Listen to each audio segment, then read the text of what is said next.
To play War of Catan in the style of Risk, all you need is a basic game of Catan.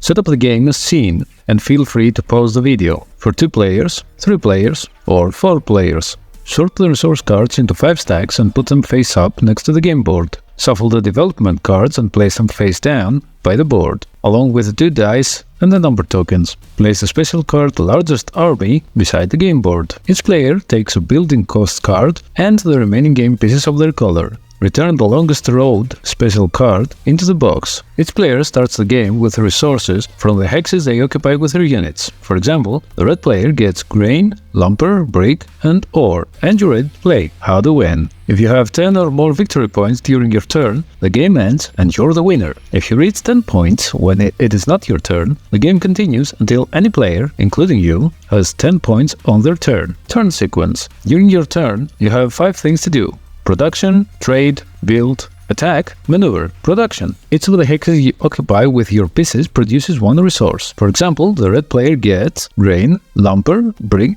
and ore. Trade. You may trade resources by negotiating. I get wood for sheep. Wood for sheep, anyone? There you go. Thank you. If no one wants to trade with you, you may always trade 4 identical resources for 1 from the game stacks. For example, 4 grain for 1 lumber. If you occupy a hex adjacent to a harbor, you can trade more favorably at either a 3-to-1 ratio or, in certain harbors, at a 2-to-1 ratio, trading the resource type zone. Build. To build, you must pay specific combinations of resource cards indicated on the building costs card. For example, you may pay 1 lumber and 1 brick to build this piece on one of the hexes that already have pieces you own. Attack. You may attack adjacent unoccupied or enemy hexes. If you attack an unoccupied hex, draw a card matching the production of that hex. If you attack a hex occupied by enemy units, combat occurs. In combat, your pieces have strength 1, 3, and 5, as seen here. To resolve combat, choose one of your hexes with units of at least 2 strength. Leave a unit of at least 1 strength in that hex. Choose how much strength to send into combat, 1, 2, or 3. Cities may not attack, only defend, and a hex may contain units with more than 3 strength, but an attack can have no more than 3. The defender chooses how much strength to use for defense, 1 or 2. Each combat participant rolls 1 die per strength in battle. The attacker rolls 1, 2, or 2 and has an optional reroll, may reroll 1 or both dice in case of 3 strength, and the defender rolls 1 or 2 dice. Both sides compare their dice results in order from highest to lowest. Use the number tokens to keep track of the dice results. In case of a result of 1, use a number token face down. Compare your highest die result to your opponent's highest die result. The highest number wins. In case of a tie, the defender wins. The loser removes 1 strength from their units in the hex. Compare the second die result. The loser removes 1 strength from their units in the hex. If you rolled more dice than your opponent, ignore the dice results that have no results to compare to. If the defending player still has units in the hex, if you wish and are able, you may attack again, in the same hex or another hex adjacent to one of yours. If the defender has no more units in the hex, move the attacking units into the territory. You may also move in additional units from the attacking hex. So even though you may attack with units of a combined strength of 3, you may move units with more strength into a conquered hex. You must leave a unit of at least 1 strength in the hex that you attacked from. No occupied hex can be left unoccupied. You may attack another hex again if you like. Maneuver. Maneuvering units is optional. After attacking, you may move as many units as you'd like from one of your hexes and move them to the other connected hex. Remember to leave a unit of at least 1 strength behind. You cannot abandon a hex. Hexes are connected if all of the hexes in between are also occupied by you. You cannot pass through enemy or unoccupied hexes. Special cases. Reducing unit strength. During attacking and maneuvering, you may need to reduce the strength of a unit. To reduce a unit's strength, replace it with the appropriate units you have available in front of you. Keep in mind that this may reduce your victory points. Important. If you don't have any available units in front of you to fully replace a unit when needed, that unit is removed from the board and is returned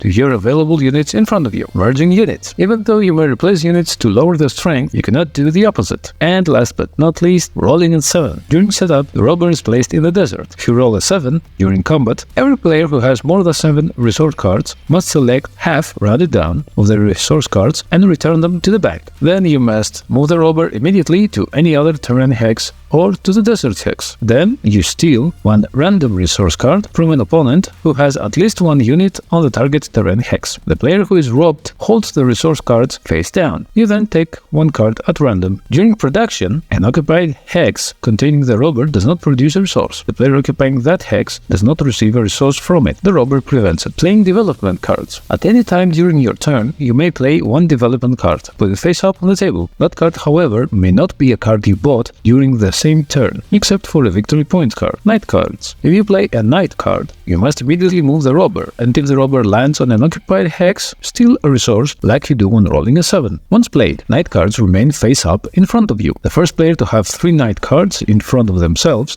receives the special card Largest Army, which is worth 2 victory points. If another player has more night cards in front of them than the current holder of the Largest Army card, they immediately take the special card and its 2 victory points. Progress cards. If you play a progress card, follow its instructions. Then the card is removed from the game. Victory point cards. You must keep victory point cards hidden. You may only reveal them during your turn and when you're sure that you have 10 victory points. That is, to win the game. Of course, you can reveal them after the end of the game, if someone else wins. You may play any number of victory point cards during your turn, either during the turn you purchase them.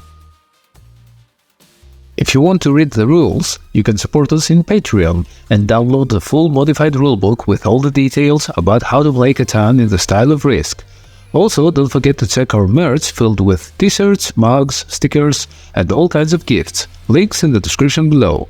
Thanks for watching and enjoy life.